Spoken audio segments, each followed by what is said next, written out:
Joining me right now is one of the senators to question her. Tennessee Senator Marsha Blackburn is also a member of the Armed Services, Commerce, and Judiciary Committees. Senator, it's great to see you again. Thanks so much for being here. I know that your office met with Ms. Hogan after the reports first surfaced in the Wall Street Journal. What can you tell us in terms of tomorrow's testimony, what you're looking to get at most importantly? Yeah, you know, Maria, this has been fascinating to go through these documents that she has brought forward. What we want to know is how much data is Facebook capturing and what are they doing with that data? How long do they keep it? Are they sharing it with third parties? Are they getting permission when they are data mining these children? And it is amazing to us that they are marketing to children as young as 8, but yet they will sit there and they will say, oh, no, we don't do that. You can't be on our site if you're under 13. And we know that that is incorrect. We know that because we have seen the documents. We also want to know why they would allow some of these entities that are drug trafficking, that are sex trafficking. We know in other countries, you know, Facebook in the U.S. is pretty much a sanitized version of what you see in other countries. And 90% of Facebook's usership is in other countries. We know that the cartels use Facebook as they are pulling people to them to pay that fee to come to the U.S. border and enter the country illegally. We also know that women and teen girls, and especially a lot of your college-age women, young adults, are being pulled into sex trafficking off of these platforms. Wow. That's extraordinary, Senator. I mean, it's really important what you're doing, this work that you're doing. And some of the things that you mentioned sort of go across the board in other social media companies as well. I mean, you look at a company like Twitter, where, you know, they cancel conservatives and block posts from the former president, and yet you've got the Chinese Communist Party and all of their propaganda arms talking all day long on Twitter. Same with the Taliban, the Iran leadership. I mean, what is the priority here? What are they trying to do? Is it just about making money? Because the whistleblower also slammed Facebook for placing profit over public good. Let's watch this. Here she is. Watch. Wow, that is damning, Senator.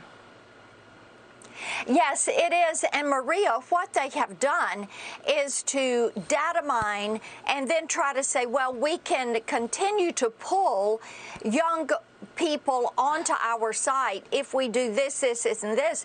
They are actually researching the type experience that children are looking for. Now, likewise, when you get into other countries, what you see is they're allowing this trafficking to go on because, yes, they're looking at things as profit. They are a great big advertising company, and that is fully evident in the documents that we have been able to see.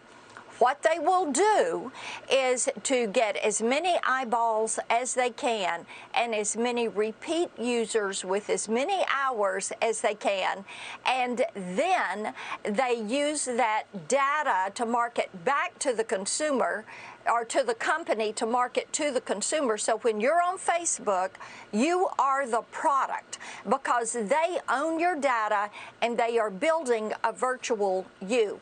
Also, and Maria, this is one thing we discovered with WhatsApp and Messenger. If you're in China and the Chinese Communist Party is embedding spyware into the Messenger app that the Uyghur Muslims use so that they are constantly tracked.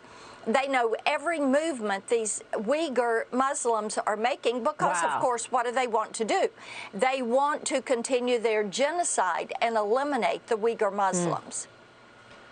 Wow, this is just extraordinary. You are doing such great work, Senator. I want to ask you more about China. Thank you. Because, look, that's just one piece of the bad behavior from the CCP. We've been talking about all of these planes flying into Taiwan's airspace. We know what they've done in Hong Kong. We know what they're doing in the South China Sea, bullying neighbors. And now the Biden administration says it's going to be launching new trade talks with China. U.S. Trade Representative Katherine Tai scheduled to speak this morning. And the administration is going to keep, apparently, Trump-era tariffs in place. But, Senator, so far, any policy that I have seen has had no teeth. In fact, we keep bending over backwards for Huawei, sending the CFO back after being under a house arrest in Canada, taking down sanctions. Isn't Huawei a national security risk? Oh, Huawei is definitely a national security risk. Maria, we have to keep in mind that the Chinese Communist Party is a partner, a major partner in any kind of Chinese commerce. That's foundation item number one. Number two, we have to realize it is a danger to single source any of our critical supply lines through China, whether it's telecom, pharmaceuticals, semiconductors, microprocessors. And the third thing is we know that the Trump tariff process worked. Our ag community is very concerned about what they're going to hear from Katherine Tai. Our manufacturing community, people in tool and die, metalworks, things of that nature, they want to know if they really are going to restart the exemption process, because there are some items that are components in our critical supply line that China is the only source. It is the single source, and they're looking for routes to bring that manufacturing or some of those component items into U.S.-based or ally-based entities so that they have a more stable and consistent trade policy. Because with China, whatever they say you're going to get, at the end of the day, that's what they're going to do. Look at the bullying, as you were mentioning, whether it's Taiwan, Hong Kong, Australia, dealing with us. John Kerry cannot seem to hold the Communist Chinese to account, even when it comes to polluting the air and climate. And I think that, you know, part of this plays into Biden Incorporated and their relationship with the Chinese Communist Party. So just to be clear, you do think that Biden and his family have conflicts of interest. They've accepted money from the CCP, and that's why, one of the reasons, that he cannot be tough on China. I think that that is a contributing factor. Of course, we do not know the extent of relationships that are there.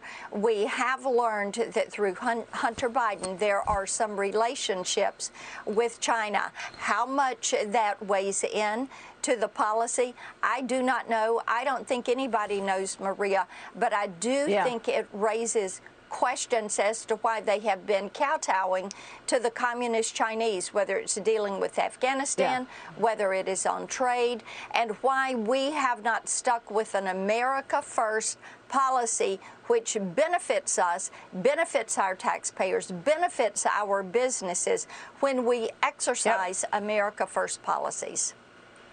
All really important points that you make. Marsha Blackburn, it's always a pleasure. Thanks so much for being here this morning. We so appreciate it, Senator. We'll be watching. Thank you.